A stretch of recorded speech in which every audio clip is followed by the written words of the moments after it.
গৰৈমাৰীত ভূ মাফিয়াৰ টপটপনি অতিষ্ঠ প্ৰকৃত ভূমিৰ গৰাকী জাহাংগীৰ গফুৰ আৰু আজগৰ আলীৰ উৎপাত প্ৰাণে মৰাৰো ভাবুকি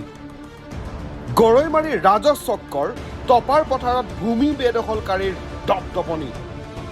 যাৰ বাবে অতিষ্ঠ প্ৰকৃত ভূমিৰ গৰাকী হাকিম আলীৰ পৰিয়াল অসম চৰকাৰে যিমানেই অসমত মাটিৰ দালালৰ পৰা মুক্ত কৰিব বিচাৰে সিমানেই ক্ৰমাৎ দিনক দিনে বাঢ়ি গৈছে মাটিৰ দালাল এটা দুৰ্ভগীয়া পৰিয়ালে নিজা মাটি আদালতৰ পৰা ন্যায় পোৱাৰ পিছতো ভূ মাফিয়াৰ দপদপনিত এতিয়া ন্যায়ৰ পৰা বঞ্চিত হৈ থকাৰ গুৰুতৰ অভিযোগ উত্থাপন হৈছে আৰত জাহাংগীৰ গফুৰ আৰু আজগৰ আলী চমৰীয়া সমষ্টিৰ টপাৰ পথাৰৰ হাকিম আলীৰ পূৰ্বপুৰুষৰ সম্পত্তি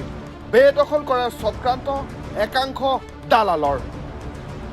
চক্ৰটোৱে বেদখল কৰি অহা যোৱা ৰাস্তা বন্ধ কৰি দিয়ে দালাল চক্ৰটোৱে যাৰ বাবে উপায়হীন হৈ পৰিয়ালটোৱে আইনৰ কাষ চাপে যদিও নীৰৱ ভূমিকাত পুলিচ প্ৰশাসন নিজৰ মাটিতেই কামৰূপ মহামান্য আদালতৰ পৰা ৰায়দান পোৱাৰ পাছতো জাহাংগীৰ আৰু আজগৰ আলীৰ উৎপাতত নিজ মাটিতেই শান্তি নাইকিয়া হৈছে মাটিৰ গৰাকী হাকিম আলীৰ পৰিয়ালৰ আনকি মাটি এৰি নিদিলে জাহাংগীৰ আৰু আজগৰে পৰিয়ালটো প্ৰাণে মৰাৰ ভাবুকি প্ৰদান কৰাত বৰ্তমান শংকিত হৈ পৰিছে হাকিম আলীৰ পৰিয়ালবৰ্গ নিউজ ডেস্ক ৰিপৰ্ট অসম স্পন্দন